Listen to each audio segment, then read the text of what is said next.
In this video, we will show you how to build a web application UnswBook, a social media platform for UNSW students using the concepts learned in subject Comp9321 Web Application Engineering. We will start with the frameworks used, the design pattern followed, and the architecture of the application. All we need is the following frameworks to develop a dynamic web application.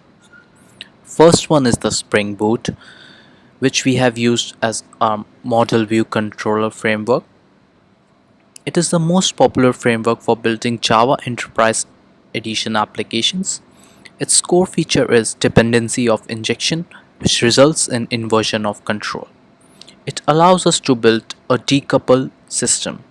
Throughout the application, we have used annotations, which has made our task a lot easier. Second one is Hibernate.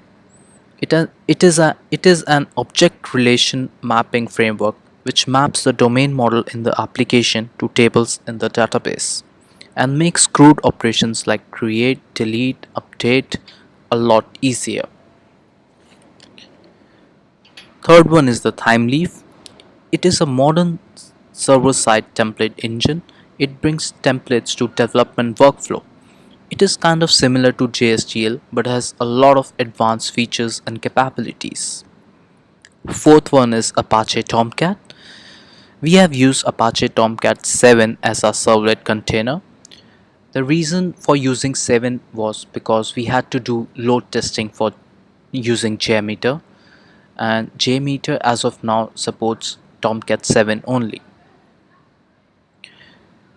Fifth one is MySQL. We have used MySQL as our relation database, and we have also used MySQL Workbench as our GUI to visualize our queries.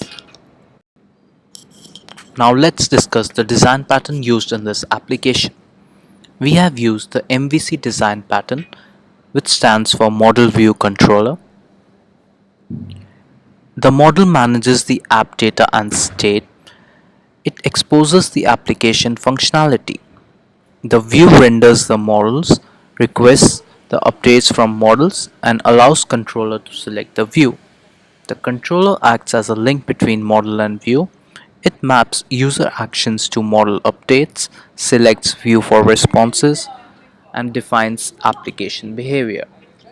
This pattern decouples changes to how data are manipulated from how they are displayed or stored, while unifying the code in each component. In other words, it's a way of developing apps, keeping the data used in the program and the view component of the program separate from each other. Now that we have discussed the frameworks used in this application, let's take a deep dive into the actual application. As you can see on the screen, it's the pom.xml file. Since it's a Maven project, this file acts as the heart of this project. In this file, we declare all the dependencies required for this application. As you can see, since it's a Spring Boot application, we declare the Spring Boot starter web dependency. We declare the Spring Boot starter JPA dependency since it contains Hibernate as a ORM. We declare the Tomcat dependency since we are using Tomcat as a servlet container. We declare the Thymeleaf dependency since we are using Thymeleaf as our templating engine. The JDBC dependency because we are using MySQL database and JDBC is required as the connector to that database, and many others depending upon your requirements. Now let's do a brief walkthrough of the architecture of the application. This application basically consists of 4 components. The first one is the controller component. This package contains all the controllers required by this application. As you can see, this class is annotated with the annotation @controller. So whenever Spring Boot finds this kind of annotation, it declares this class as controller and injects its dependency whenever required. So the first method in this class is the login method. This method acts as a get method. The concepts are similar to the servlets, but it makes our task a lot easier. The second method is a post method. These all are annotated with the annotation @request mapping. The second component is the model component. This class is the most important one since it consists of all the user data. So as you can see on the screen, this class is annotated with the annotation @entity. So whenever Spring Boot finds this annotation, it detects, okay, this class needs to be persisted in the database. And when the Spring Boot starts, it creates a table in the database if it doesn't exist. The third component is the service component. This layer consists all the business logic. As you can see, this class is annotated with annotation @service, which tells Spring Boot that, okay, this will be our service layer. The fourth component is the tau component. This class interacts with the database and operates all the CRUD operations required by this website. Now let's do a brief code walkthrough of the application to understand the concepts used in this application. So as you can see on the screen, there's a URL. So whenever I'll click on this URL, the request will go to the login controller. So how this only login controller is called? This is because we have done request mapping /login with this login controller. So this controller serves this request. In this controller, the call will go to the get method since it's a get request. So as you can see, it will first check if there is already user in the session. As there is no user since we have not logged in into the website, so the logged user will come as null. So this is null.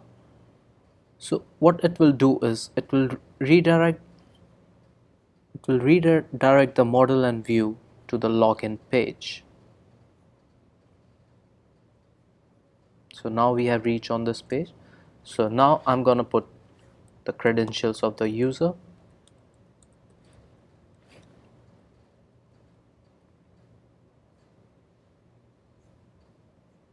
Now the request has gone to the post method. Since it's a post request, we are doing a login.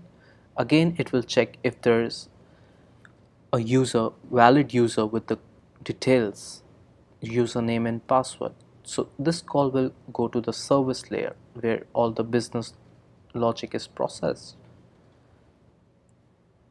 Now the request will come in over here.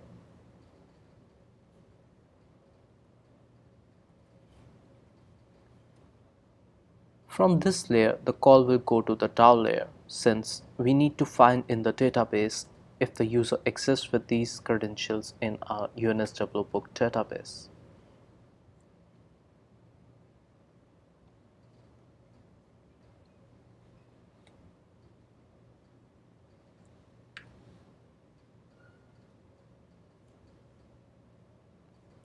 So now the call has come over here.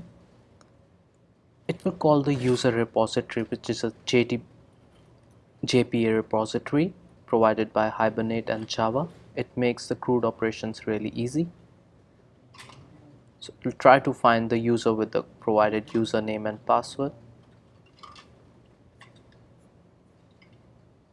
As you can see, we have logged into the website because user was valid and the user existed with the username and password.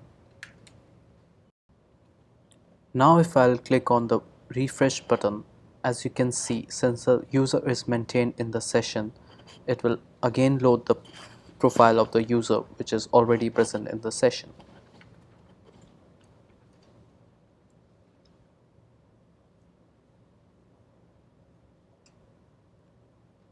This user has one friend, Tom123456.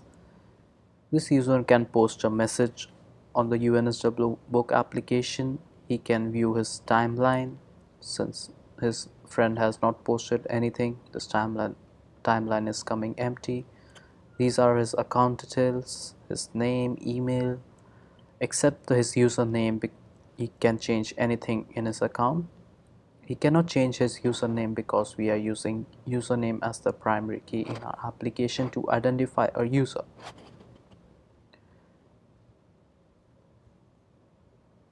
The main class in this application is this user class, which is also the entity. This class defines all the relationship with all other models present in the application. For example, the user table has a one-to-many relation with the notification table. It has one-to-many relation with the activity table. This is common sense because one user can post many activities, one user can have many notifications. Now, to map the friends of the user, we have used self join. To make a self join, we need to make another table. So a user can have many friends, and many friends can have the same user as friends. So this relation is many to many.